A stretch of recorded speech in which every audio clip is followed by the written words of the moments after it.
Hello people, since last time, if you made it to the end of our video, which you did because you're looking for more, well, here's what you've been waiting for. Sorry it took a while, but we came up with some new information you're wanting to hear. Granny, take the floor. Alrighty, so after the video that we taped last time, I did something very interesting. On iTunes, there's an iTunes University, and I went in there and I took the Anatomy and Physiology course from Rob Swatsky, and that was supposed to just teach me about cell biology. And I said, okay, I've always wanted to try this, go ahead, let's try it.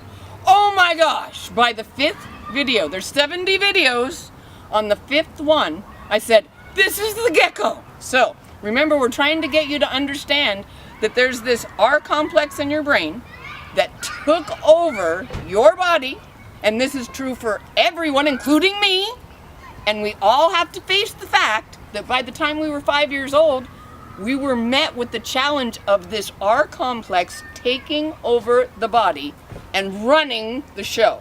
So, we're going to get out of that right now. First, I'm going to talk like a doctor for a second.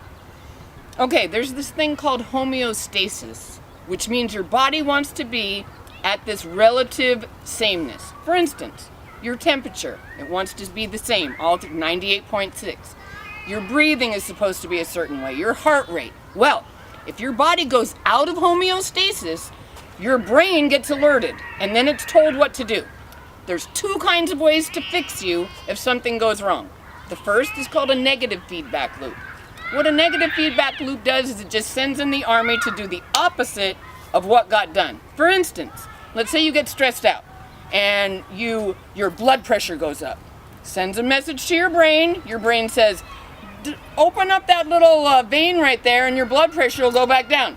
The body responds by opening, the blood pressure goes down, the brain does another check, everything's fine, we're done. That's a negative feedback loop. But there's another thing going on in the human body. Now, the way he explained it on the video, he used pregnancy, which is really easy and fun because everybody's heard of having a baby. So, the feedback on this is called the positive feedback loop, and it always goes through to conclusion. So, once the baby starts to come down, it stretches the cervix.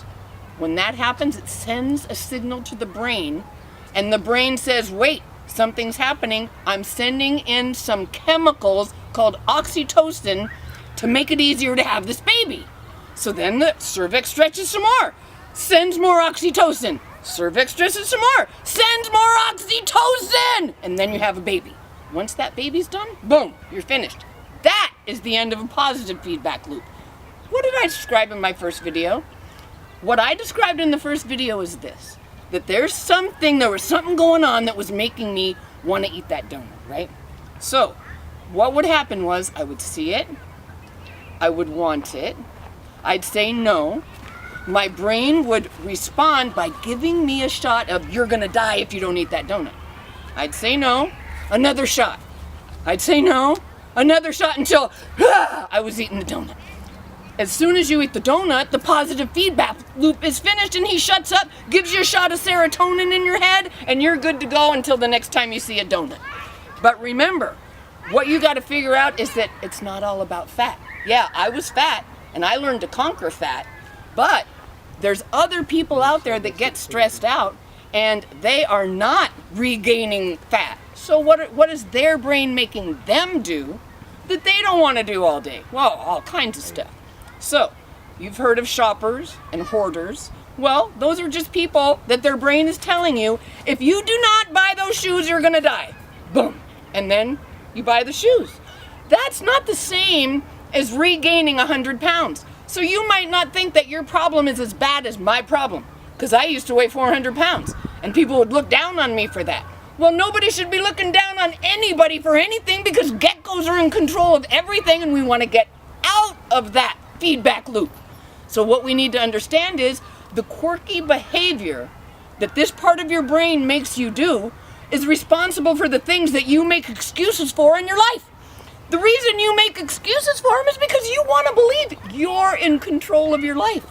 So you say, oh yeah, I smoked that cigarette, or did that drug, or bought that thing, whatever it was that you think that you did because you wanted to, is not why.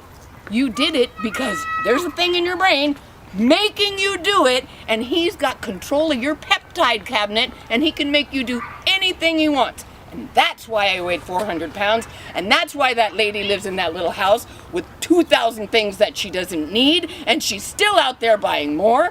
That's why there's a guy running around the lake out there with things on his legs because it hurts so bad, but he can't stop running because he's a herder. Those people have to run. The worst, the guy who has to go home and hit his wife at the end of the night. Why? Because he's an attacker. So he's a great guy. Everybody loves him. Yet, he has to hit her or he feels like he's gonna die.